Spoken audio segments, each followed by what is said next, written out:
अच्छा जी, इस लेसन में मैं आप लोगों के लिए जो एक लास्ट इंटरेस्टिंग टेक्निक लेके आया हूँ, जो अब मैं आपसे डिस्कस करने वाला हूँ लेआउट को डिज़ाइन करने के लिए, वो जो है उसका ताल्लुक है रूल ऑफ थर्ड से।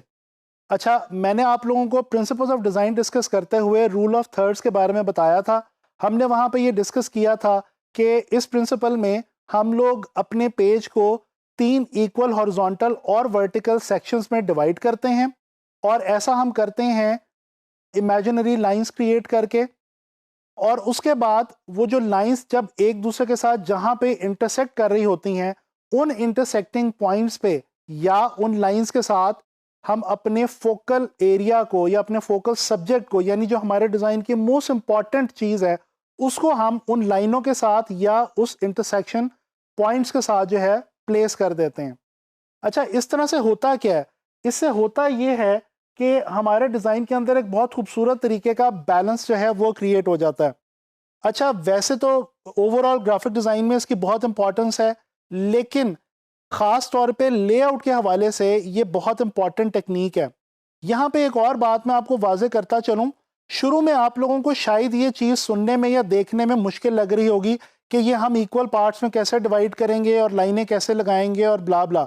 लेकिन मैं आपको इंटरेस्टिंगली ये बताऊं कि अगर आप इसको थोड़ा सा फॉलो करके अपने डिज़ाइन में प्रैक्टिस करना शुरू करेंगे, तो एक टाइम ये आएगा कि आप देखेंगे कि आप खुद ब खुद ही अनइंटेंशनली रूल ऑफ थर्ड को फॉलो कर रहे होंगे, और आपको लाइनें जो हैं वो कहीं पे भी लगाने की या देखने की ज़रूरत नहीं पड़ेगी, और आपको ये पता चल जाएगा कि आपके डिज़ाइन में या आपके पूरे पेज में वो कौन सा एरिया है जहाँ पे आप अपने मेन एलिमेंट को, डिज़ाइन एलिमेंट को प्लेस करें, तो आप बेसिकली रूल ऑफ थर्ड को फॉलो कर रहे हैं। तो लिहाजा इसकी डेफिनेटली आपको थोड़ी सी प्रैक्टिस करनी होगी, और उसी की मदद से आप इस रूल को अच्छे तरीके से लेआउट्स में अप्लाई कर सकेंगे। तो चलें कुछ एग्जांपल्स देखते हैं। नेशनल ज्योग्राफी की वेबसाइट को हम डिस्कस करेंगे, और इसके डिज़ाइन को हम देखने वाले हैं। इस डिज़ाइन के अंदर अगर हम देखें तो जो हमारा मेन एलिमेंट है, यानी कि जो जानवर दिखाए गए हैं और जो लैंडस्केप्स के अंदर मोस्ट इंपॉर्टेंट पोर्शंस हैं इमेजेस में, पिक्चर्स में, वो सारे के सारे इंटरसेक्टिंग लाइंस के साथ ही प्लेस किए गए हैं। इस तरह से आप देख सकते हैं कि ये जो डिज़ाइन है ये बहुत इंटरेस्टिंग हो गया है, और ओवरऑल ये जो वेबसाइट के तमाम पेजेस हैं या जो तमाम पोर्शंस हैं, उनमें एक ख़ास रब्त जो है वो भी आपको महसूस हो रहा है। तो लिहाजा इस तरह से आप जब वेबसाइट्स को डिज़ाइन करें तो वहाँ पे आपको ये रूल बहुत ज़्यादा मददगार साबित होगा। और वेबसाइट की लेआउट के अंदर टेक्स्ट और इमेज को जब हम प्लेस कर रहे होते हैं, तो वहाँ पे हमें ये जो चीज़ है रूल ऑफ थर्ड वाली, ये बहुत हेल्प आउट करती है, और इसकी मदद से आसानी से हम अपने इमेजेस की जो जगह है वो ढूंढ लेते हैं अपने पेज के अंदर या अपनी लेआउट के अंदर। अच्छा जी, एक और विजुअल मैं आपको दिखाना चाहता हूँ। ये डिज़ाइन है एक पोस्टर का, और ये एक मूवी पोस्टर है जिसको डिज़ाइन किया है जेम्स वाइट ने। अच्छा, इस डिज़ाइन के अंदर भी अगर आप देखें तो जो मेन करेक्टर है मूवी का, और जो बेसिकली इस पोस्टर की जान है और इसका जो मोस्ट इम्पॉर्टेंट आइटम है, उसको बेसिकली रूल ऑफ थर्ड को फॉलो करते हुए ही प्लेस किया गया है।